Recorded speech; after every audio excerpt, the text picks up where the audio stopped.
여러분의 말 못할 법률 고민들 속 시원히 풀어보는 친절한 생활법률 시간입니다. 오늘은 최단비 변호사 모시고 말씀 나눠보겠습니다. 어서 오세요. 안녕하세요. 예. 자, 오늘의 사례 화면으로 한번 만나보실까요?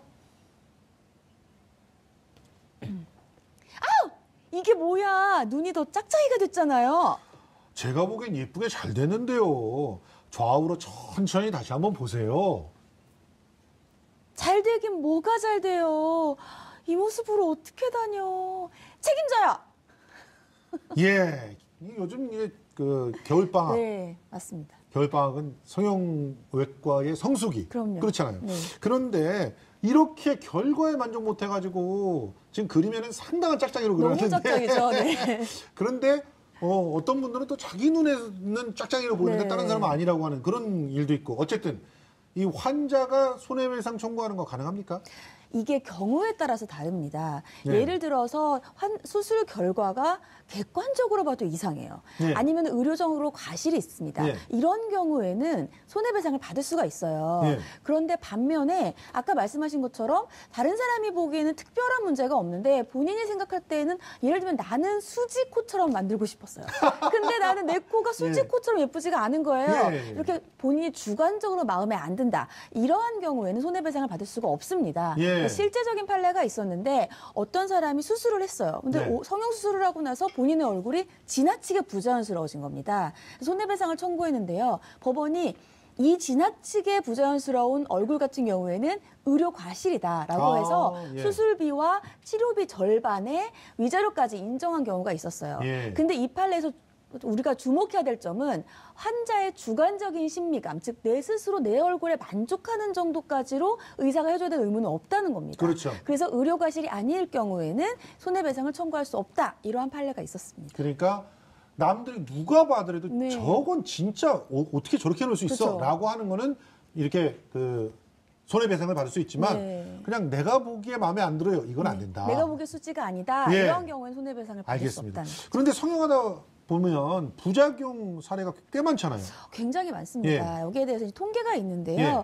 한국의료분쟁조정중재원의 통계예요. 상담이 그러니까 이제 예를 들면 성형외과와 관련되어서 잘못된 경우의 상담이에요. 2012년도에 444건인데요. 예. 2016년도에는 583건이에요. 예. 근데 이제 우리가 여기서 주목해야 될 점은 조정 개시율인데요. 조정 개시율은 이 조정중재원에서 조정이 된 겁니다. 예. 근데 2012년도에는 50%였는데요. 사실은 분쟁에 대한 상담은 더 많아진 2016년도에는 오히려 조정 개시율은 32.5%로 줄어든 것을 보실 수가 있고요. 한국의료분쟁조정중재원이 아니고 한국소비자원에도 이제 우리가 넣을 수가 있는데 네. 여기에 접수된 건은 최근 4년간 431건 접수된 거가 있습니다. 아니, 그러니까 이 얘기를 보면 부작용이 있어도 조정조차 받기 굉장히 그렇죠. 어려운 예. 상황이라는 거 아니에요? 네, 맞습니다. 예. 근데 이제 성형수술 같은 경우에는 크게 이제 두 가지로 볼 수가 있어요. 예. 왜냐하면 의사 같은 경우에는 우리가 이제 수술을 하기 전에 설명을 해줘야 될 의무가 있어요. 예. 어떤 식으로 수술을 하겠다, 예. 이러한 부작용이 있다, 후유증이 있다, 이러한 얘기를 해줘야 되는데 그런 설명의 의무를 제대로 못했다. 예. 이런 경우에도 이제 손해배상을 해야 될 의무가 있고 예. 두 번째로는 수술이 잘못된 경우에 손해배상이 될 경우가 있어요. 예. 근데 첫 번째 설명 의무를 위반했다는 것은 의사가 해줘야 돼요. 의사가 입증을 해야 되거든요. 아. 내가 설명 의무를 다 했다. 그렇기 때문에 상대적으로 환자는 받기가 쉬워요. 설명 의무를 그렇겠네요. 내가 받지 못했다. 손해배상을 받기가 쉬운데 예. 두 번째로 제일 중요한 수술이 잘못된 경우에는 네. 아까 말한 것처럼 객관적으로 수술이 잘못된 거는 그 입증을 환자가 해야 돼요.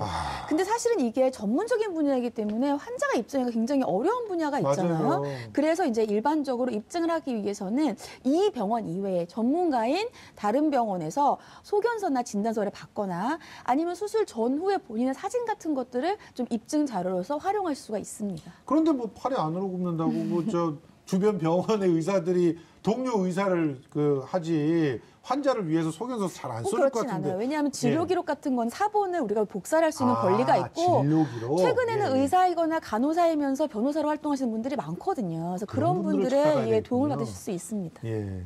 그런데 일단 입증을 했어요. 네네. 그럼 어떤 보상을 받을 수 있습니까? 보상은 크게 두 가지예요. 예. 하나는 그 병원에서 다시 무료로 재수술을 받는 것. 예. 두 별로 번째는 원하지 않는데. 다른 병원에서 수술을 받고 그 예. 병원에 가서 손해배상을 받을 수가 있는 예. 게 있는데 말씀하신 것처럼 사실 내가 이 병원에서 한 번 벌써 얼굴이 망했다고 생각을 하는데 예. 그 병원에 가서 다시 재수술 받기는 싫잖아요. 그러니까요. 그래서 다른 병원에 가서 수술을 받고 그 비용을 청구할 수 있는 방안을 보통은 택하시는데 예. 그럴 때 필요하신 것이 뭐냐면요. 예. 그 원래 받았던 병원 말고 새로 받았던 병원에 가서 예. 향후 치료비 추정서를 받아야 돼요. 아, 왜냐하면 예. 손해배상을 청구하려면 액수가 필요한데 그렇죠. 그 액수와 관련된 것이 향후 치료비와 관련돼서 어떻게 추정을 받을까 이 예. 이제 하나의 서류가 필요하고요. 예. 두 번째 같은 경우에 이제 그걸 가져갔는데도 병원에서 돈을 안 주는 거예요.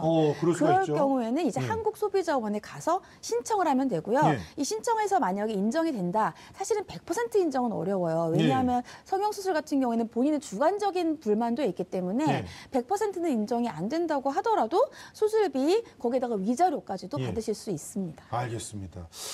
그리고 오늘도 그것 때문에 또 타임라인이 굉장히 시끄러웠는데 부산의 모 병원에서는 그 뭐 특진을 하는 그런 의사가 딱 받아놓고 네. 후배한테 막 대리수술 시켰대잖아요. 그쵸. 근데 성형외과에 이 대리수술 많다는 것 때문에 아주 불안해하시는 분들 굉장히 많아요. 그렇죠. 특히 성형수술 같은 경우에 우리가 마취하니까 예. 그리고 보통 눈 가리고 이러니까 어느 의사가 나를 하는지 모르잖아요. 의사가 하면 다행이게요. 간호사가 하는 경우도 맞아요. 그러니까 있다면서요. 유령 수술이라고 해가지고 의사는 없고 간호사들만 하는 경우가 있는데 예. 그런 경우는 무면허 의료행위입니다. 그렇죠. 그래서 무면허 의료행위는 의료법 위반이고요. 예. 5년 이하의 징역이나 2천만 원 이하의 벌금에 처할 수가 있어요. 예. 근데 이 문제는 이 수술방 같은 곳은 굉장히 폐쇄적이잖아요. 그렇죠. 그리고 우리는 누군지 모르기 때문에 예. 입증이 너무 어려워요. 그래서 예. 사실 내가 수술하고 있는데 그것을 내가 뭐 녹취를 하거나 내가 영상을 찍기는 어렵기 때문에 예. 보통은 목격자가 있어야 되는데 또 목격자 같은 경우도 다 같은 간호사라서 예. 이런 것들이 입증이 좀 어려운 문제가 있습니다. 맞습니다. 근데 요즘에 진짜 보면은 이제 뭐 눈썹 문신 이런 것도 네. 사실 의료행위인데 맞아요. 그 정도는 그냥 간호사가 해도 되지 이렇게 생각하시는 분 많더라고요. 아니에요. 눈썹 문신 아니면 일반적인 문신 예. 다 의료행위라고 맞아요. 판례가 나였기 때문에 예. 의사의 자격이 없는 사람이 하는 경우에는 무면허 의료행위입니다. 예.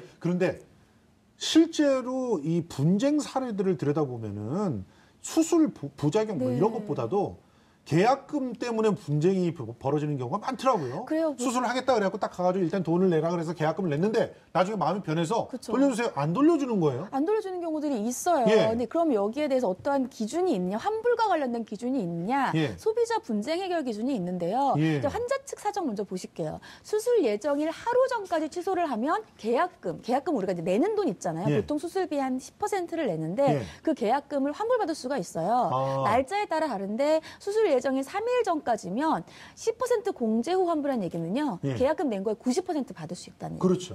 1일 전까지는 20%까지 받을 수가 있고 어허. 다만 당일 취소하는 경우에는 이제 준비를 한다거나 여러 가지 것들이 있기 때문에 받을 수가 없습니다. 계약금은. 예. 그러니까 뭐 일주일 전에 취소하면은 전액을 다 받을 수 그렇죠, 있는 거예요. 맞습니다. 예, 기억해 두셨다가 또 병원 측 사정에 의해서 받는 것도 기억해 두셨다가 여러분들이 참고하시면 될 것 같은데 자, 그럼 안전한 성형수술을 위해서 뭘 염두에 둬야 되는지 수칙 정리해 주시죠. 먼저 본인이 어떤 의사에게 수술을 받을지를 반드시 확인하셔야 돼요. 중요합니다. 대리수술 같은 거 그렇죠. 막으려면. 어떤 전문의이냐 또 예. 수술에 대해서 얼마나 경험이 있는지 예. 확인하시는 게 중요하고 두 예. 번째는 환불 기준 아, 반드시 맞아요. 확인하시고 왜냐하면 예, 예. 계약서에 이런 환불 기준을 확인하시는 것이 중요해요. 예. 세 번째는 저렴한 비용이나 할인 이벤트들이 있는 경우가 있는데 사실은 이거에 현혹되시는 분들 꽤 저거 많습니다. 좀 조심하셔야 돼요. 예. 왜냐하면 이벤트를 하는 데는 다 이유가 있거든요. 예. 여기 환자가 없다든지 아니면 그 전에 어떤 의료 사고가 있었던 병원일 수가 예. 있어서 반드시 확인을 하셔야 되고 예. 네 번째는 본인이 수술 전에 어떠한 사진을 먼저 찍어두셔야 돼요. 왜냐하면 예. 혹시 분쟁 생기면 예. 내 얼굴이 이렇게 바뀌었다 아, 보여둬야 되고요. 예. 진료기록부 사본도 요청하시면 받을 수가 있으니까 아, 보관하시는 게 좋고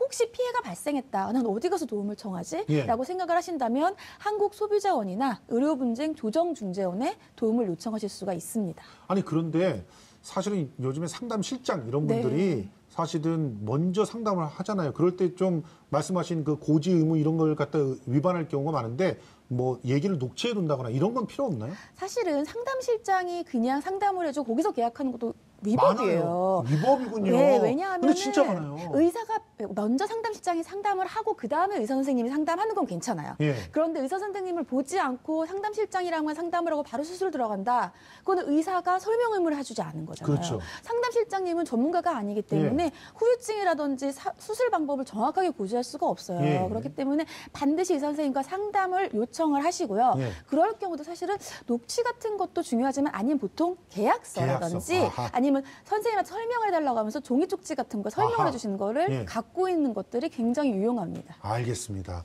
자, 그럼 마지막으로 오늘 사례를 한 줄로 딱 정리해 주시죠. 성형수술도 의료행위예요. 예. 반드시 자격 있는 의사에게 하시고요. 혹시 모를 후유증에 대비해서 본인 스스로가 대비책을 마련하시는 것이 중요합니다. 네, 알겠습니다. 오늘도 유용한 법률 상식 최단미 변호사와 함께했습니다. 고맙습니다.